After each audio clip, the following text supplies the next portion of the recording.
All right, let's get this party started.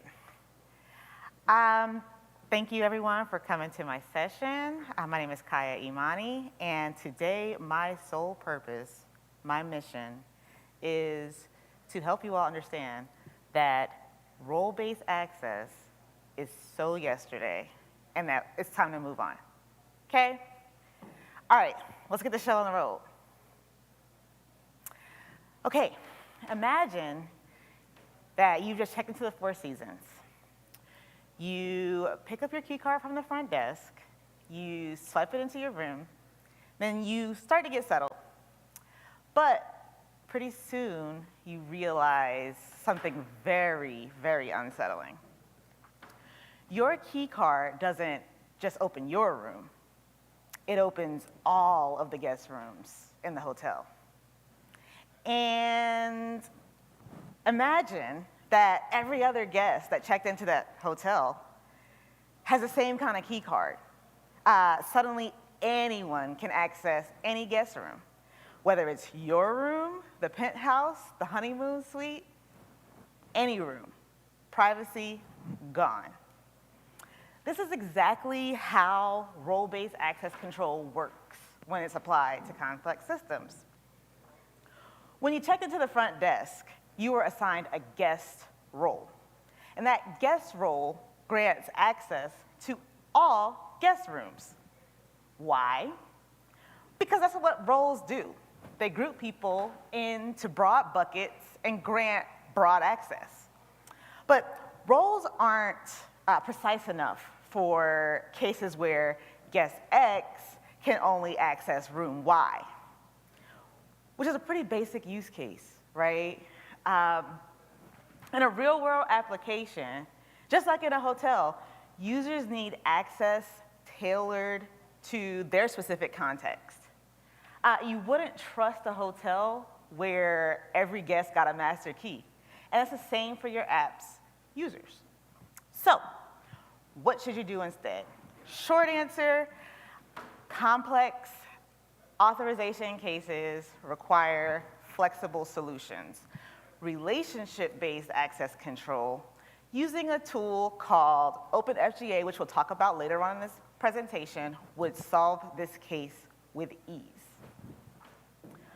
All right, now that I've set that up, let me introduce myself. Again, my name is Kiah Imani. Before you ask, no, that is not a typo. I am indeed a full snack .NET developer. And I currently work for a company called Okta as a developer advocate. I am also an 8-year Navy veteran, Huya Go Navy, and I moonlight as a startup founder. Okay, so let's talk about what we are going to cover in this session today. First, we're going to level set with a brief explanation of AuthIn versus AuthZ, and if you don't know what those things are, that's okay, because I'm going to tell you. We're also going to go over a few access control models, some of the popular ones, and we'll talk about the pros and cons of each. We'll talk about Open FGA and where it fits into the authorization picture. And we'll have a look at the FGA playground and see a real-world example of authorization modeling. And then if we have time, we're going to open it up for questions. If we do not have time, I will make myself available outside for questions after this session. Does that sound good? Cool. Let's get this show on the road. Okay, so when you go to a friend's house, you ring the bell, and they see you, and they identify you, and then they'll let you in. Now, depending on the trust that you have with that friend, you may have access to certain rooms of their house. So if you're invited over for dinner, you'll probably have access to the dining room, the living room, and of course the bathroom, just in case you need to relieve yourself. It would be impolite, and it might get you kicked out if you started wandering in areas where you were not allowed, like the bedroom, if you're not that kind of special friend, or even the kitchen, depending on who the cook of the house is. Now, authentication or auth-in this scenario is the process of your friend seeing you, recognizing you, and allowing you into their home. Authorization, or AuthZ, in this scenario, is your friend telling you which spaces in their house that you have access to. Simple? Capiche? Let's move on. All right, so before we get started with Access Control 101, I would like to give you a sort of legend to follow for our examples today. First off, we're going to have entities. These are things that want access to stuff. Very simple explanation.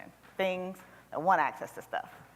All right, we've got the rules. The rules are the things that grant or deny access of these entities to resources. And finally, we have resources, which are the things that the entities want access to. Fun fact, resources can also be entities, but we'll talk about that a little bit later. And access control in and of itself regulates who can view, use, or access resources.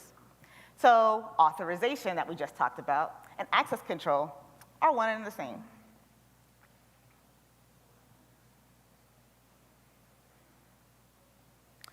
Okay, so let's start off with role-based access control. This is probably the access control model that everyone is most familiar with. Role-based access control, or RBAC for short, is an access control model based on having what? Roles. Roles are like hats. You can wear one hat or many hats. Different roles have different names, and each of them have access control assigned to them. So again, you can wear many hats similarly to the way that you can have many roles. In this example, our roles are as follows: admin, manager, and employee. This entity is an employee of ours. So they have the blue employee hat. Following? Good. All right, so the rules say that if you have a beige hat or a blue hat, or if you're a manager or an employee, you can access this resource. Okay, our entity passes this check because they are an employee, and now they have access to the resource. Simple, right? Let's look at what this looks like in code. Here, we've got a code snippet from a document sharing app where we've added authorization using RBAC. Notice in the second line, there's a check for whether the user's roles are employee or manager. And if the entity passes this check, they're granted access to the document. If the entity fails, they're thrown that dreaded 403 forbidden error and denied access. This approach works well, but what happens when there are more roles, right? When you've got developer, designer, HR, product manager, the list goes on. For each role that exists, you're gonna need to add to that check. So line 2 is going to continue to grow and grow until you start having these scalability issues. Okay, another possibility to address this is going to be to use RBAC with permissions. Now, instead of specifying a role, you'll specify permissions in the access token. So in this case, instead of specifying roles, the rules say that if the user has locks open permission, they can access the resource. Now, our user, in this case, still has the role of the employee, but they have some additional permissions that they have spelled out. And they have documents view, folders view, and locks open. So she can access the resource. Let's look at what this looks like in code. Okay, so back to line 2. We only have one check for whether the user has document view permission. And if they do, they can access the resource, otherwise, dreaded 403 forbidden error. Okay, this seems to work, right? I mean, we're only looking for a single permission. But let's talk about how you solve a case when you want to share a single document, not all documents, right? Or what about if you want to revoke a permission? How can you do that? Since the permission is already encoded in the access token, you're going to need to wait for it to expire. In general, RBAC is good for granting broad access to a collection of resources, that likely won't change much. For example, it's like all managers can approve all expense reports, which isn't super realistic, but like, let's say also all engineers can access all servers. But the cons of RBAC, and even RBAC with permissions, are role explosion and token bloat, which can happen when you try to encode too many roles or permissions into the token.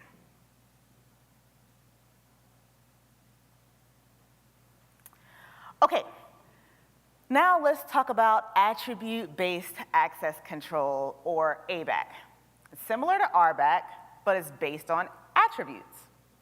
In our case, these attributes are a level of security clearance, time of day, and IP address, but they can be a number of different things. You can have attributes based on temperature if you've got IoT devices, or a whole slew of things.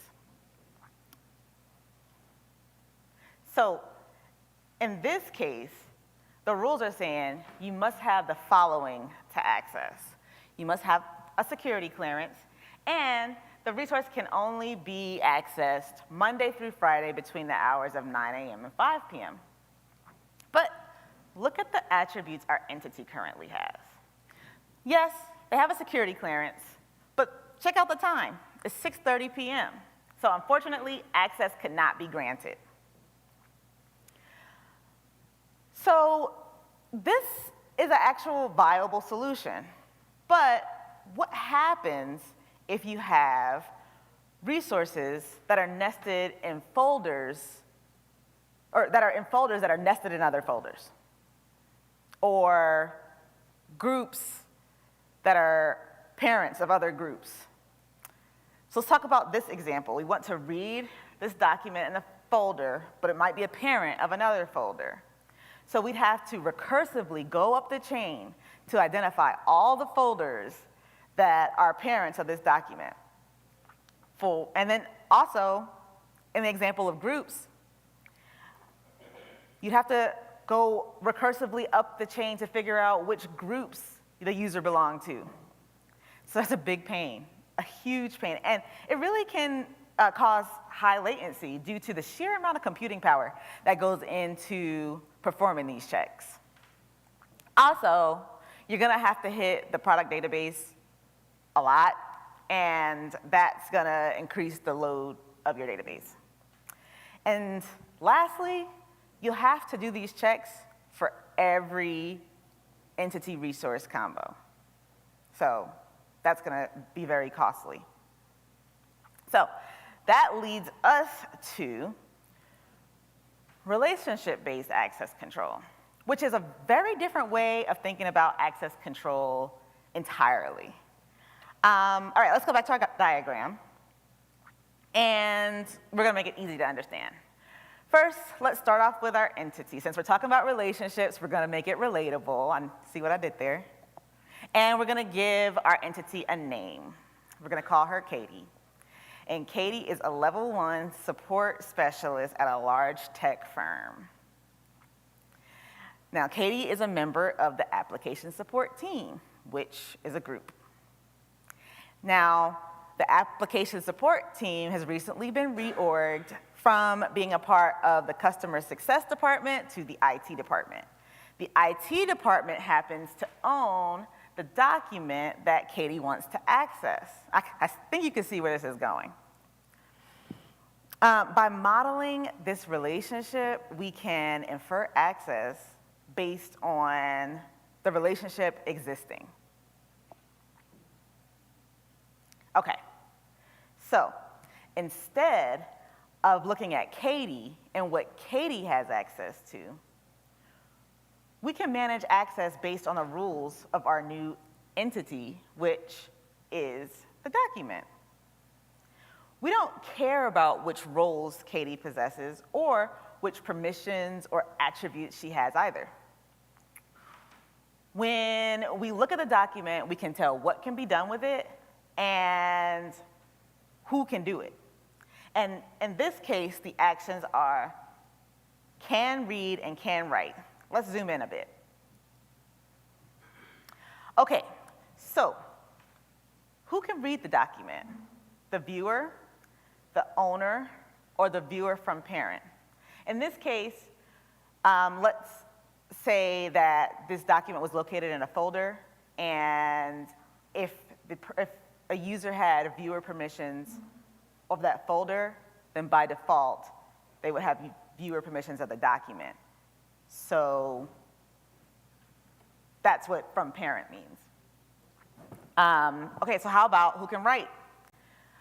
The owner or the owner from parent. In our case, the most important definition is viewer. By this definition, if the entity is a viewer, or excuse me, if the entity belongs to a group that can access the document, then they can access the document as a viewer. So in this case, with Katie being a part of the application support team, which is a part of the group that owns the document, Katie can read the document. Okay, so say that the company does another reorg, right? And the application support team moves back from IT back to customer success. What do you think happens? Well, did I hear somebody say something? There you go. There you go. If the relationship breaks, the access is revoked immediately. You don't have to wait for anything to expire. You don't have to manually change anything. It is inferred that once that relationship is broken, the access is denied. Okay, so now it's time to talk about the star of the show. Open FGA is an open source authorization system for developers. It's based on ReBAC, or relationship-based access control, which is what we just learned about, and is inspired by Google Zanzibar, which is Google's answer for the need for flexible authorization for its products like Google Drive, Google Cloud, and YouTube. The team at Okta packaged these concepts up, put a couple of nice SDK bows on top of it, and presented it in a way that makes it easy for developers to integrate it into their applications. Okay, so that was a lot. It was a lot of facts, right? But you probably only care about what FGA does. Like, what does Open FGA really do? Well, Open FGA answers the question, is someone related to a particular entity with a specified relationship? Okay, so to begin modeling authorization with Open FGA, you're gonna need to do two things. First and foremost, you're gonna need to define what is called an authorization model. This is where you'll describe entities that are relevant when you're making authorization decisions. So for example, in line 17, we specify that a user is a document viewer if it has been directly shared with them, if they created it, or if they can view a folder containing it. The next thing you're gonna have to do is define something called relationship tuples. Now, relationship tuples represent the system state and is defined by like known facts of how the system, how entities are related to resources and so forth and so on, and how entities are related to other entities as well. In this case, we have user N, who has a viewer relationship with folder X, and folder X has a parent relationship with document 1. OpenFGA uses this authorization model to find the relationship between tuples and find out whether there's a path from the user to the object. And if the answer is yes, it allows the request.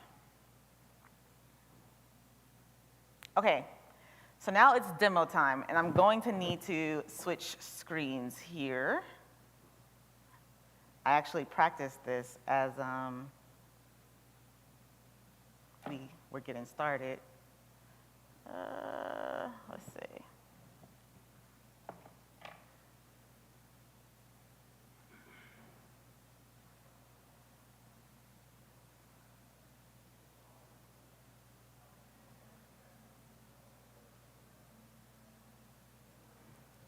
All right.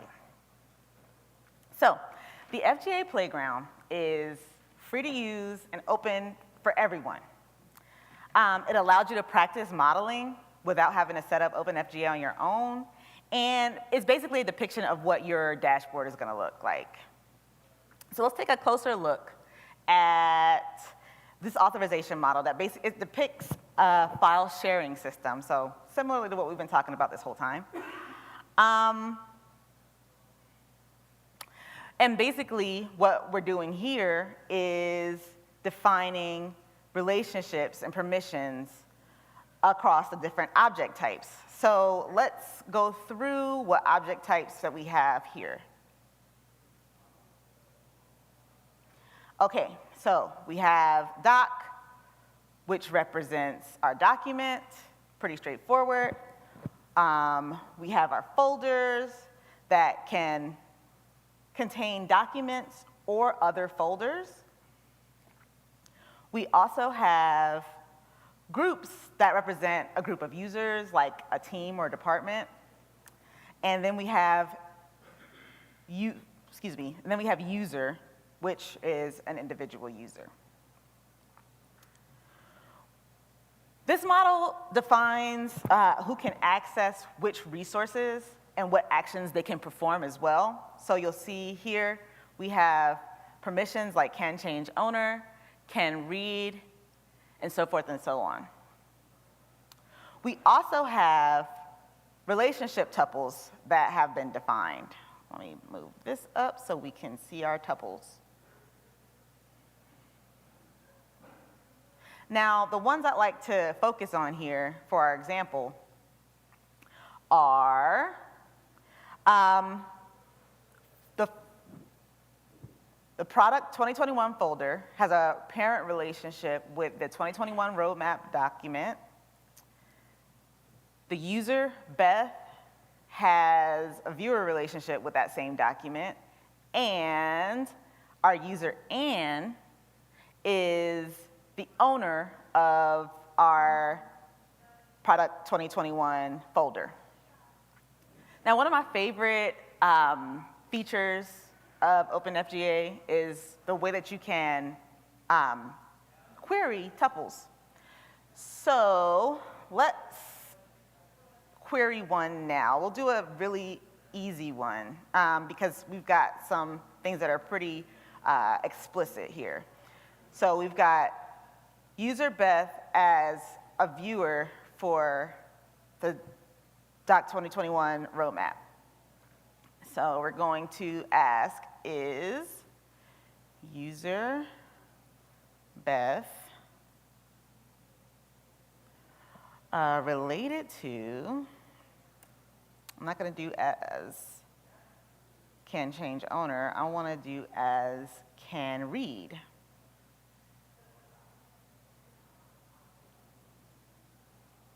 Can underscore underscore read. Now, if we go back up to our authorization model, for documents, viewers, owners, or viewer from parent can read. So we can assume that we're going to get back a positive here. And we did. And you can see the tree here, oops, excuse me, the path is depicted here from user Beth. Can you all see that? Okay, hold on. Okay, so this is hard. Sorry about this, guys. From user Beth all the way at the bottom here, I'm trying to like,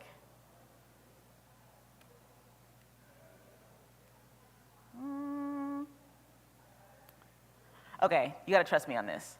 User Beth is all the way here at the bottom, and this is the path the access path to this 2021 roadmap document. All right, now let's do another one. It's a little bit more challenging. All right. Okay, so we have the fact that user Beth is a viewer, right? So let's see if she can share. Now, what we know from our permissions here that are set up, only owners or owner from parent can share. So in this case, when we run this query, we get a negative. User Beth is not related to our document with can share permissions. Okay, so we talked about who can share and who can write. So it's a little bit less explicit, but let's talk about user Ann. Now, we talked about earlier that user Ann was an owner of the folder that contains our document.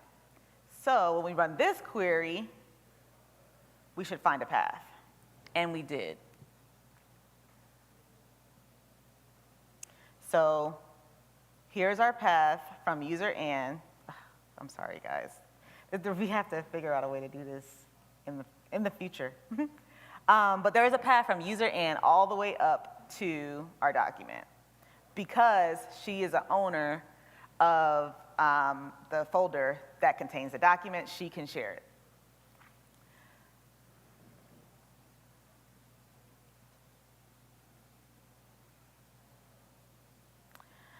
Okay, and we can do something else. Since we have a little bit of time, I've got one more query to run. We can ask the question, who is related to, okay, I'm gonna tab this to document 2021 roadmap as can read. Okay, so now in this case, we get the full tree of all of the relations, or all of the users who are related to this document. And, okay, so we've got even down to the username.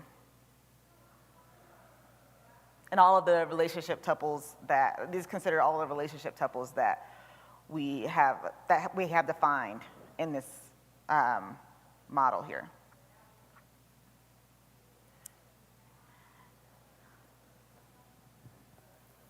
Cool. So let's go back to the slides. Let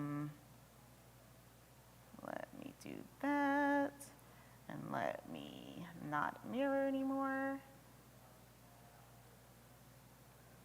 Boom.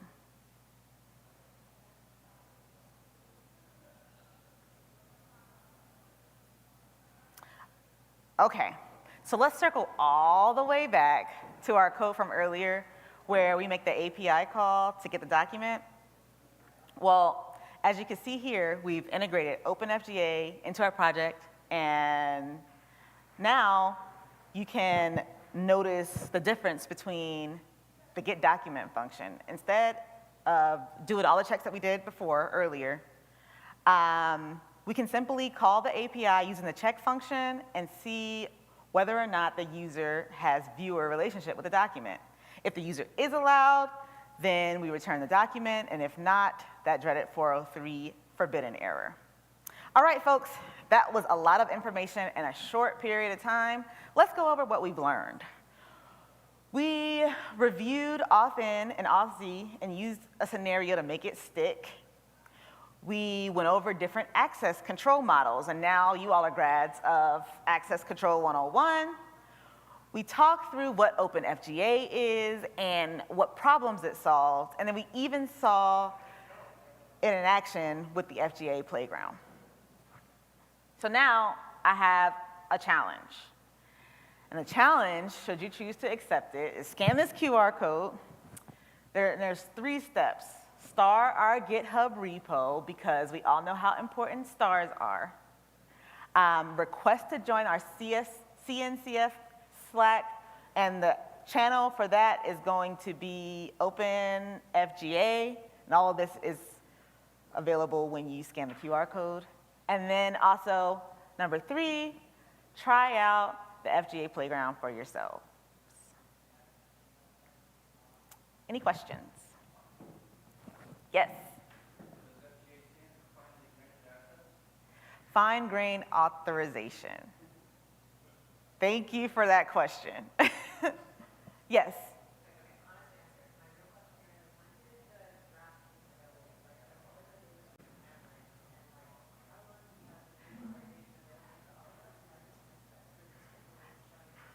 Oh, it's been available for at least a year. Yeah, right? It's awesome. Definitely use it. Definitely use it. It's play.fga.dev. Like, actually, if you, all of the resources are going to be in this little site that I prepared. So definitely check it out for the different websites and things. Any other questions? Yes? Two-part question. This is at the application level, not the web level, right? Application level. You're writing this into an application level? Correct. Okay. Correct.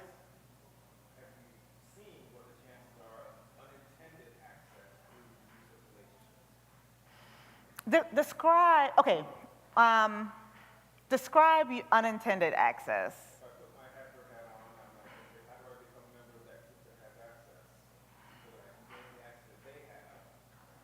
Because it might be detecting an attack, and you're essentially saying, I trust you because so-and-so said that you're part of this group. So when you enter users into, like, similarly to the way you assign roles, right? You're gonna assign relationships when you create new users. And those relationships are gonna be explicit on the user level. Now, from the entity level, there are inferences that are made based on relationships. But at the user level, you are going to say this user is, like you saw from the beginning with or from an example with our relationship tuples, you have this user has this access or this relationship to this document. So to answer your question, it's not foolproof, but there are some very explicit things that you can do to make sure that who you want to access your application is accessing it. Additional questions? Yes.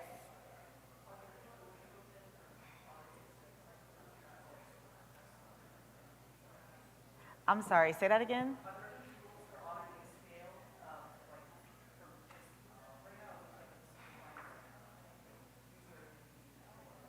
Mm-hmm. Sure.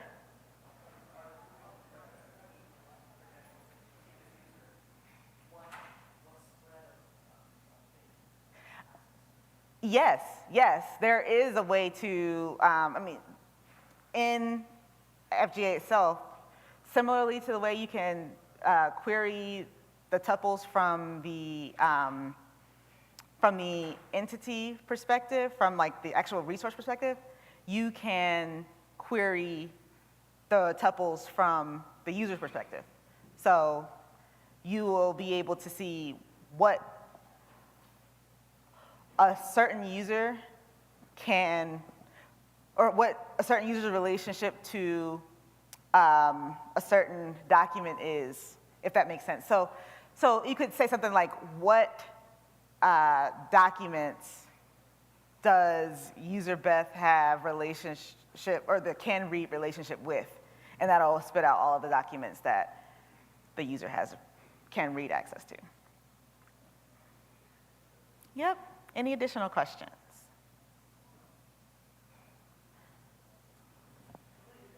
Sure.